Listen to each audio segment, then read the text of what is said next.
bawat sulok ng ating kapuluan, may iba't ibang wika. Ilocano, Cebuano, Kapampangan, Batanggenyo, Tagalog at marami pang iba. Ngunit sa kabila ng pagkakaibang ito, iisa ang ating puso bilang Pilipino. Wika? Paglinang sa kakubong wika? Isa-isayan? Ano ito? Halina't tunghayan natin. Naimbangal daw, kada kayo amin, gagayem! Maayong buntag sa imong tanan. Paano? Kikay. Magandang umaga nga pala sa inyong lahat. Isang pagbati, magandang araw! Noon pa man, mahalaga na ang wika sa ating pagkakaisa. Ginamit ng mga bayani ang wikang naunawaan ng masa upang magkaisa laban sa pananakop. Sa bawat sigaw ng Galayon! kalayaan, ang ating pagkakaunawaan sa wika ang naging sandigan ng ating tagumpay.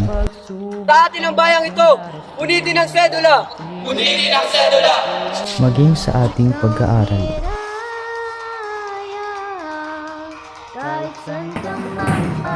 Magandang araw mga bata! Sa inyong palagay, bakit natin kailangan na pag-aralan at linangin ang ating katutubong wika?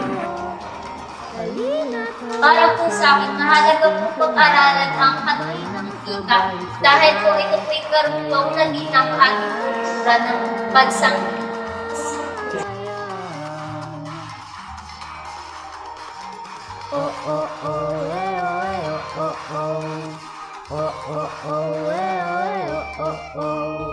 Itong munting pasasalamat sa pamilya at mga kaibigan. Ako'y narito dahil lamang sa'yo nananatiling nakatuyo. Ikaw ang hiraya. Kahit saan ka man patungo, liliwanag ang pag-asa sa bawat sulok ng mundo.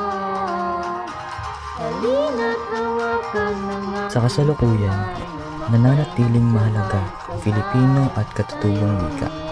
Sa edukasyon, sa negosyo at sa pang-araw-araw na buhay, ito ang tulay para sa mas malinaw na komunikasyon.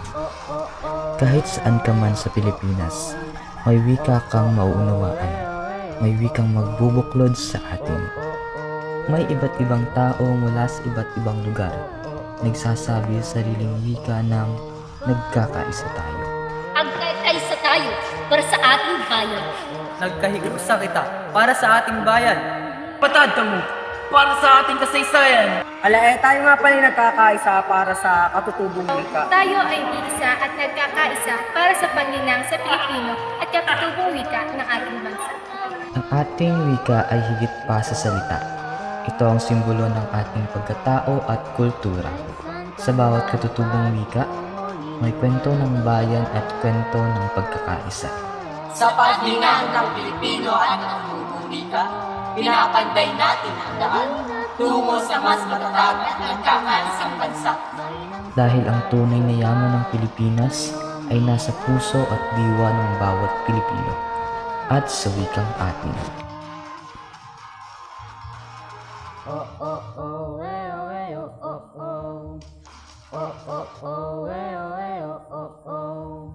Panibagong bukas ang ating hinahangad.